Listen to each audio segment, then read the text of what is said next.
So I know I haven't done one of these in a while, but this is another one of my confessional videos. The ones that I did last week was it last week or the week before? I don't remember, but they were super intense and they sent me on a bit of an internal journey. So I'm pretty sure this is gonna happen again. But the work has to get done anyway. So before I start, tonight I'm going to be talking about my eating disorder, which is I suffer from binge eating. And I have an addiction to food. Before I start talking about this, I want to let you know that this is no way, shape, or form meant to be taken as fat shaming. You are fine as fuck at whatever weight you feel comfortable at. Period. Don't let nobody else tell you otherwise, and don't nobody else pressure you otherwise. Just because you are a certain weight does not automatically mean that you're unhealthy. Listen to your body, and your body will tell you what your ideal weight is. Point blank, period. Now, with that out the way, I can talk about my personal situation. So I told you guys in my first couple of videos that I struggled with binge eating after my father left when I was younger, and my mother kind of changed our diet, and we did 180, and we started eating fucking air and rice cakes and tofu and shit, right? So me, being a typical Aquarian rebel, was like, you're not gonna take my food away and tell me what I can and can't do. I'm gonna show you that I could eat whatever the fuck I want, and I damn sure did eat whatever the fuck I want. As a result, I've always ballooned between 175 and about 220. Like, that's my zone because I don't do anything small. I never, ever, ever do anything small. um, but what happened is I'll get into a space where I feel good, and because I feel good, I can turn food down like, oh no, I don't need it today or anything like that. But then I also get into a space where I feel bad, and then I spiral, and then I can't get myself out of that spiral. Like a typical addict, right? Now, all addiction stems from lack of connection. That's what the research stands for. And for me, the lack of connection was that I couldn't control what was going on in my outside environment. And because I couldn't control what was going on in my outside environment, I would try to control it by eating whatever the fuck I want, because at least I had some place where I could be 100% free. So as a kid, I would do like the overeating and then try to exercise to correct for it. And then I got a little bit older when I was in high school, and what I would do is I started to lose a little weight, because around that time is when boys start looking at you, or girls if that's what you're into, or everybody in between if that's what you're into too. Um, and when this happened, I started unconsciously fasting because of something that happened at the church I was going to at the time, and I started to lose some weight. So I got down into 175 range, and then that was kind of where I stayed at. But throughout my life, anytime I was going through something terrible, I would shoot right back up. Like after my divorce to my husband, we had that. Yes, we're still together, but we're technically divorced. Legally on paper, that is, but he's still my husband. Period. And after that, I remember I ballooned up a lot. When I was in a relationship that I was very unhappy in, I ballooned up to 220. After the birth of my son, I had severe postpartum depression. So that's my first son, that is. I had severe postpartum depression, and I ballooned right back up into that 220 range. Surprisingly, not after the birth of my daughter. After the birth of my daughter, I became extremely conscious of what I looked like. So I was very weary because I didn't want to impart some of the things that I had seen with my mother onto my daughter. And then after the birth of my third son, and really it was after the death of my father, when he died, because that kind of took me for a loop, because I hadn't gone to see him, and he had cancer, but I didn't want to see him because I wasn't for a while. It took me a while to get my shit together. Like I was in a real fucked up space, and I'll tell you guys about that a little bit later. But I was in my finding myself stage, and right as I find myself, and I'm like, okay, cool, making plans to go up there and see him and all of this other stuff, he dies, right? Like literally, he died the week after I called him to make plans to drive up there for Christmas, and I just got in my car, so that threw me for a motherfucking loop. So I began eating everything in sight. I mean, I wasn't even hungry and I would be eating. Um, there would be times. Whew. See, I told you this was gonna happen again. Okay.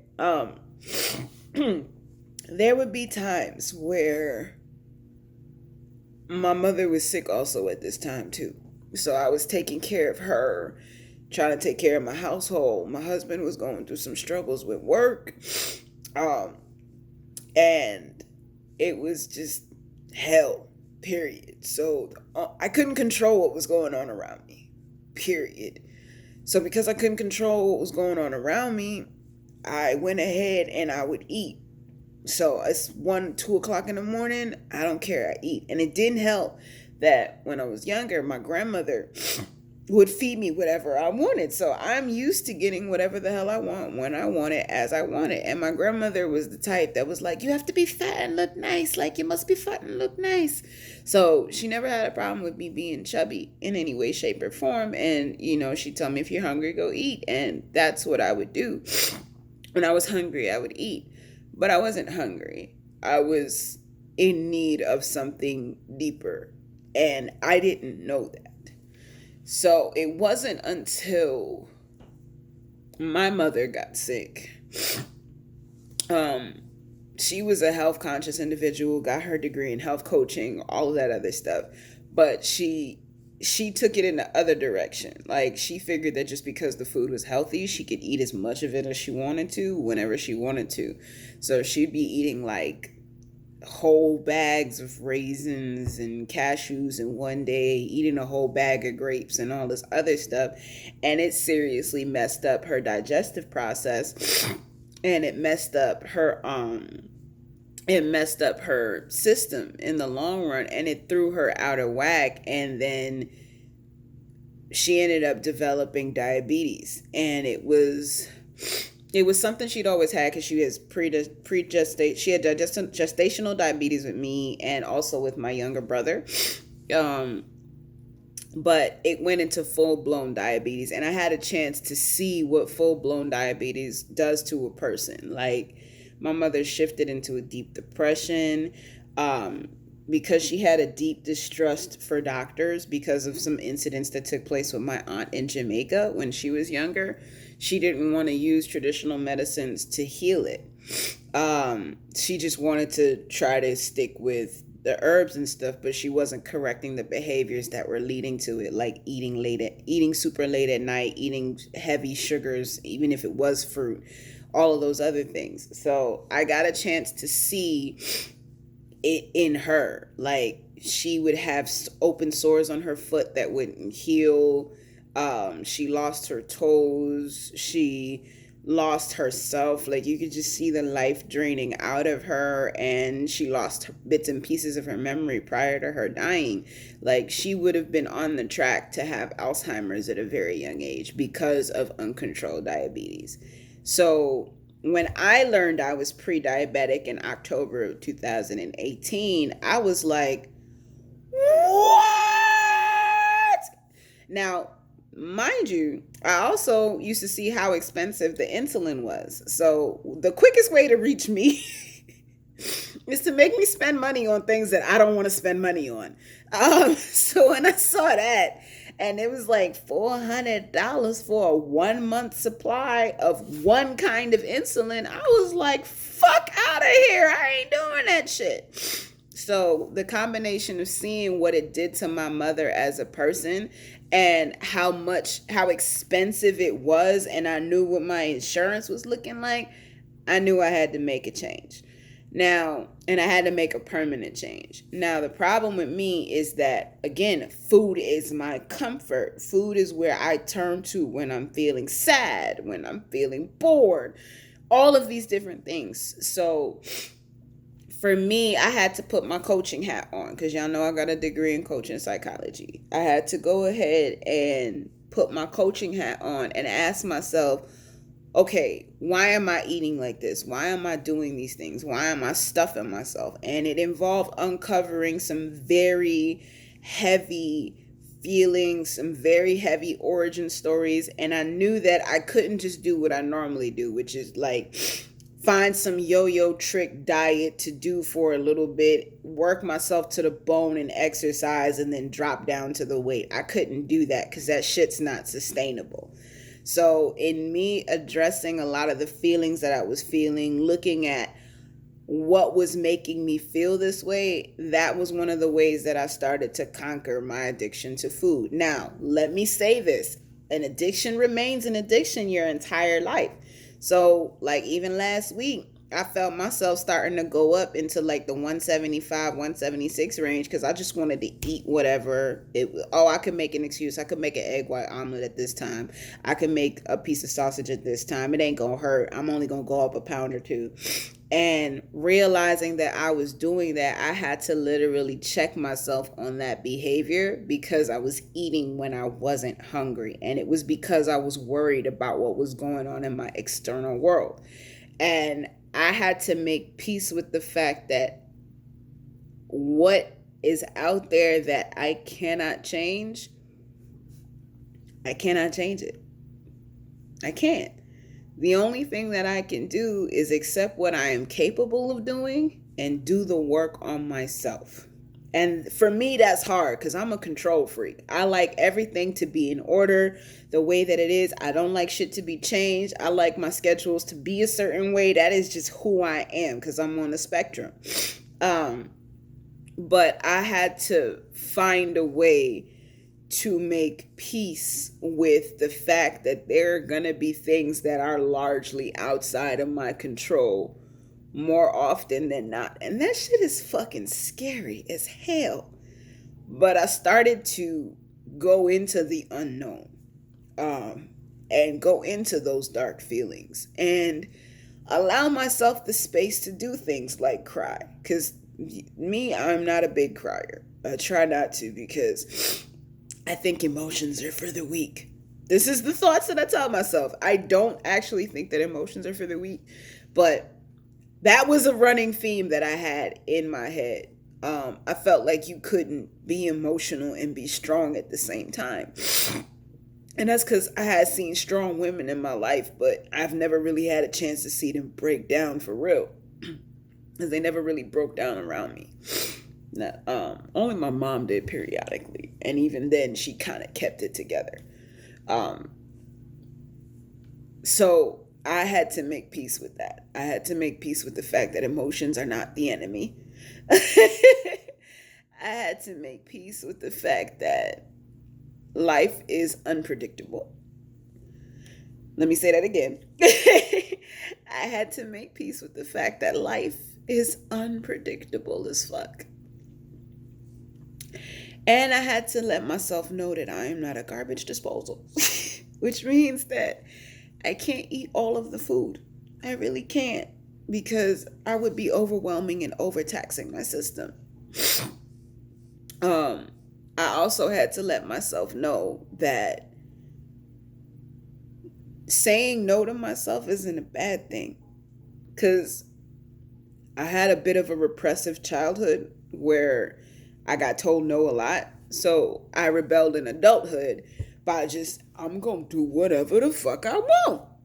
And I'm going to do whatever the fuck I want consequences. So I had to make peace with that.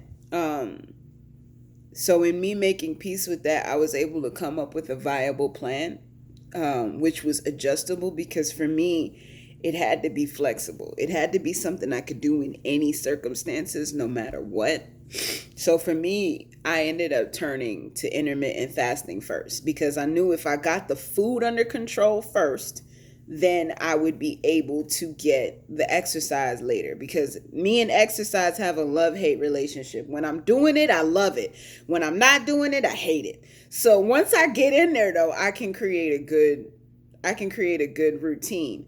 But I wanted to make sure that I made my eating number one priority because that has always been the place that I struggled. So I started with intermittent fasting first, implementing a time when I ate and a time when I didn't eat, because eating all hours of the night is not good for your digestion, period. Right? At least for me, I can say that for myself. You might be built different, but for me, nah, it don't work. Especially being pre-diabetic, I have to give myself and my digestive system enough time to process the food, since my pancreas is already a little bit on the weakened side. The next thing I had to do was once I got the intermittent fasting and gave myself that window, then I started counting calories, right? And the calories wasn't for a sense of deprivation, because I've had this conversation before. The calories was so that I had a budget. Same way I would have a monthly spending budget, I needed a monthly food budget, right? Or not a monthly food budget, a daily food budget, right? I knew that for my body type, for what I was trying to do, between 1,500 and 1,600 calories is the maximum that I need to go to every day. So whatever I ate had to fall inside of that number, that 15 to 1,600 calories. Now I'm 5'4". My BMI currently is about 29, even though BMI is bullshit, but I just give it as a reference. Body fat percentage is around 29% because I haven't been working out, right? So I had to go ahead and use those, and I'm giving those numbers because that's how I came up with the calculation for the 15 to 1,600. I had to go ahead and find like a calorie counter app and stuff like that could help me with that, so that I can track what I was eating, track how many calories I was spending. And even if you don't want to put the app on your phone, I went ahead and I would just use my phone calculator. All right, I ate this, I ate that. All right, I can't afford to eat that right now. If I eat that, I'm gonna be fucked up. Another thing I did too was I began blood glucose testing. I test in the mornings. I don't test after the meals or anything like that, because I know that if my mornings are starting out the way that they need to be, everything else is going to be processed and spaced out accordingly. So I tested primarily in the mornings just so I could get it under. And when I first started back in October, I was averaging anywhere between October of 2018, I should say, I was averaging anywhere between 103 for blood glucose to 124. And just to give you some reference for numbers, anything over 120 blood glucose wise is diabetic. Between 100 and 120, and this is in the mornings, this fasting blood glucose, that is 100 to 120 is considered pre-diabetic. I think like healthy range is like anywhere between like 80 and right up underneath 100. So I've managed to get my blood glucose with what I've been doing, which is watching what I eat, not eating after a certain time of day. If I do want a burger, I will go and eat a fucking burger, but I'm also going to make sure I eat light for the breakfast and stuff like that, so that way I don't feel like I'm denying myself. And that way I still have some control over being able to indulge a little bit without overindulging. That's been the main theme for me. And that's pretty much been how I've been able to get to where I am now. I am I bounce around between 171 and 173 right now. And because I'm getting comfortable with how I'm eating and how I'm putting all these things together, now I can start exercising. So y'all pray for me on that, because I'm gonna have to go ahead and address my fears around exercising, which is gonna come in another video shortly, because there's a little bit of trauma around exercising. Yeah. So once I do that, I can go ahead and tackle the trauma around exercise and be able to do what I need to do for there. And that's probably going to come in the next video. But yeah, I just wanted to share that with you guys, because I know that a lot of people have this struggle, especially living over here in America, where food is so widely available. We have fucking food advertisements every hour, and it's just like, oh yeah, I saw a food advertisement, that means I'm hungry. No, it doesn't. Like, all of this stuff is designed to make you unhealthy and sick as well. And then we have the fact that salads cost like $8 fucking dollars, but a burger only costs $4. So it's a lot of shit that goes into maintaining your health and eating better.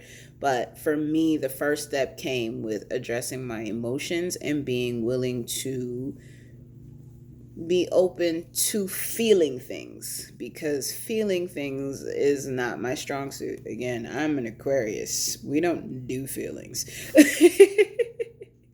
So, and even if you don't believe in astrology, have I've had a lot of experiences in life that taught me that I needed to repress my emotions. So that's really where the bulk of it comes from. Um, so in me learning to address my emotions, I was able to then address my eating, which has been able to help me get to where I am right now. So now I got to address my emotions around exercising. So we'll talk about that later. All right. So I'm going to go because this video is already way too fucking long. And yeah, that'll be it. Deuces.